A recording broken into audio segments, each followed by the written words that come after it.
जय माता की जय, पिता की जय, परमपिता परमेश्वर गुरु पीरों की जय हो, नवनाथों की जय हो, चरासूतों की जय हो, नागा निवाणी की जय हो, अपने अपने माता पिता की जय हो।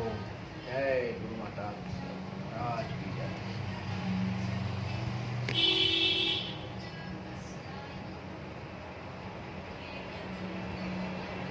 आज भी एक छोटा सा प्रसंग लेके आया हूँ।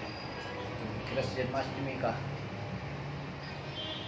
समय चल रहा है और मैं देख रहा हूँ कि अब जितने भी मेरे व्हाट्सएप में हैं, मैं सबको देख रहा हूँ, सब अपने बच्चों की जो है, किसी को कोई कृष्ण बना रहा है, लड़की है तो राधा बना रहा है, बड़े प्यार से बना रहे हैं, तो घोड़े में रख करके फिर फोटो खींचा के वीडियो बना करके उनको स्टेटस में भी लगा रहे हैं व्हाट्सएप पे और लोगों को भेज भी रहे हैं वीडियो बना के तरफ से। बड़ा अच्छा लगता है देख करके और करना भी चाहिए। हर माँ का एक ख्वाब है कि मेरा बेटा कृष्ण जैसा हो, बलशाली हो, बुद्धिमान हो, चतुर हो, उसके अंदर प्रेम की भावना हो। अच्छी बात है अगर ये है भाव, मगर विडम्बना ये है जब वही बच्चा बड़े होकर वो कृष्ण जैसी हरकतें शुरू करता है और वही लड़की बड़े होकर राधा जैसी हरकतें शुरू करती है, तो वही आस पड़ोस के मोहल्ले वाले और वही माँ बाप उन बच्चों पर ताना मारना शुरू करते हैं। देखो बिगड़ गया, देखो माँ बाप ने ध्यान नहीं दिया, इसकी लड़की ऐसे बिगड़ गई, उसका उसके साथ चक्कर है। हाँ, इसका लड़का बिगड़ गया, उसके साथ वो चक्कर है, आवारों की तरह घूमता है, दोस्तों में ही घूमता है, लड़ाई झगड़े करता है, यारी दोस्ती है। भाई जब तुम छोटा बच्चा था और तब तुमने उसके अंदर वो ख्वाब डाल दी और तुम्हारी मन की लालसा हो गई कि मेरा बच्चा कृष्ण जैसा, मेरी बेटी राधा जैसी हो। ये कहा गया ना, जैसी सोच रखोगे, जैसा मांगोगे वैसा मिलेगा। अब जब तुमने मांगा है, सोच रखी है, अब जब वो ऐसा हो गया तो फिर तुम चिंता क्यों करते हो? फिर तुम क्यों भागते हो इधर उधर कि मेरा बेटा ऐसा, मेरी बेटी ऐसी, मेरा ये, मेरा वो, मेरी सुनती नहीं, मेरा नहीं। कान्हा तो नटखट था, उसके पीछे संसार भागता था, और किसी का हाथ आया?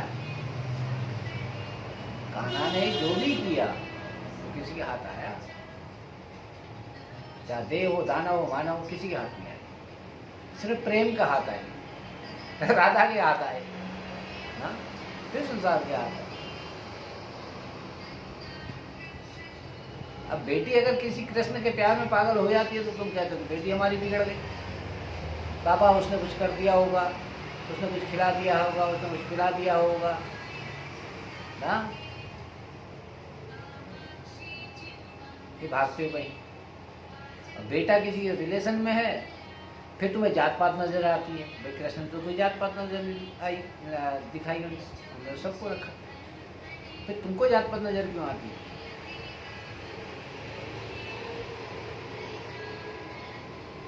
मैंने कहा मैं तो ब्राह्मण हूँ जी, मैं तो क्षत्रिय हूँ जी। अमूमन जो है क्षत्रिय ब्राह्मणों में बड़ा है, और ब्राह्मण का लड़के ने किसी क्षत्रिय के साथ में प्रेम कर दिया तो ब्राह्मण कहता नहीं कि ये तो मेरे लायक नहीं है, ये मेरे घर की बहू नहीं बन सकती। उसको ये नहीं पता कि औरत की तो कोई जाति नहीं होती। और 10 साल से 16 साल से कोई लड़का किसी को प्रेम में है, कान्हा बना फिरा है, वो राधा भली फिरी है, तो बाद में उनको नजर आता 10-12 साल बाद जब शादी की टाइम आता उन्होंने कहा नहीं कि ये तो नहीं होगी, ये तो ठाकुर है, हम ब्राह्मण हैं। उनसे पूछो क्या करते हो? कोई कहता मैं जूते की दुकान है मेरी, कोई कहता मेरे कपड़े की दुकान है, कोई कहता मैं सब्जी बेच रहा हूँ। उनसे पूछो क्या पूजा पाठ करते हो? कहते महाराज टाइम ही नहीं मिलता। तो भाई ब्राह्मण कहाँ से है तू? जात में पैदा होने से कोई ब्राह्मण नहीं होता, बौद्धि से ब्राह्मण होता। ना तूने गायत्री पढ़ी, ना तूने संध्या वंदना करी, त्रिकाल संध्या वंदना, काम से तू जूते बेच रहा है, जूते की कमाई खा रहा है या कपड़ों की कमाई खा रहा है, तो ब्राह्मण कहाँ से हुआ? ब्रह्म का काम है पढ़ाना, शिक्षार्थ। पहले कारण सोचो। ब्राह्मण क्या है, ब्रह्म क्या है, क्षत्रिय क्या है, शूद्र क्या है, वैश्य क्या है, तब जाके उनके काम बटे हुए हैं सबके, उसके हिसाब से वो बना हुआ है। अब तुम कमाई तो खा रहे हो जूते बेच करके,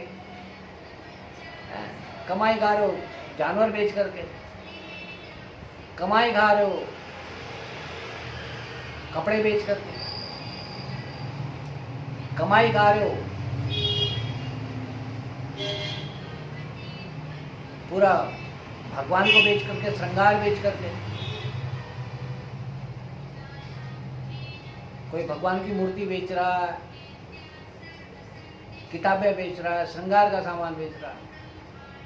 ब्रह्मा ने कभी बेचा? ब्रह्मा ने कभी बिजनेस किया? पहले सोचो, आप सोच तो लिया करो। सोचते नहीं हो, फिर वहां पे जात पात का धंधा लेके बीच में आया। फिर हम लोगों से पूछते हो, हमारे लोगों का ऐसे कोई साधु के पास जा करके, बच्चे कहना न मान रहे, हमारा आज पता नहीं क्या हो गया, कहना ही नहीं मान रहा, किसी लड़की के प्यार में पड़ा है और सुन नहीं रहा, घर भी नहीं आ रहा, फोन भी नहीं उठा रहा, हमारा ये नहीं कर रहा। तो भाई सबसे पहले शुरुआत होती है बचपन से। जैसा बीज बोओगे वैसे ही बनेगा। अबोध बालक है, कुछ जानता नहीं, तुम उसको कृष्ण भी बना रहे हो, राधा भी बना रहे हो, सजा भी रहे हो, सवार भी रहे हो, सब कुछ लाके दे रहे हो, और कह रहे हो मेरा बेटा कान्हा है, मेरी बेटी राधा है, और ले जा रहे हो हर मंदिर में, दिखा रहे हो कान्हा है, राधा है। और तब तक जब तक वो बड़ी ना हो जाएगा अच्छी, हाँ, तब तक रेगुलर बना रहे तो उसके मन में तो भाव आएगा ही ना कि मैं राधा में कान्हा। और जैसा तुमने मांगा है परमपिता परमेश्वर, तो गुण आएंगे उसके अंदर। जब गुण आ गए तो फिर क्यों रो रहे हो? स्वीकार करो। कृष्ण की माँ ने भी तो स्वीकार करा ना, तो स्वीकार करो। तो दिक्कत क्या है? कृष्ण की माँ भी तो परेशान हुई, थोड़ा तुम परेशान हो जाती हो या हो जाती हो तो क्या दिक्कत है? या तो ये क्रम मत करो, करते हो तो स्वीकार भी करो, ठीक है? मैं ये एक छोटा सा प्रसंग लेके आया था। अगर अच्छा लगा हो लाइक शेयर कमेंट करिएगा। बहुत बहुत धन्यवाद। जय माता दी।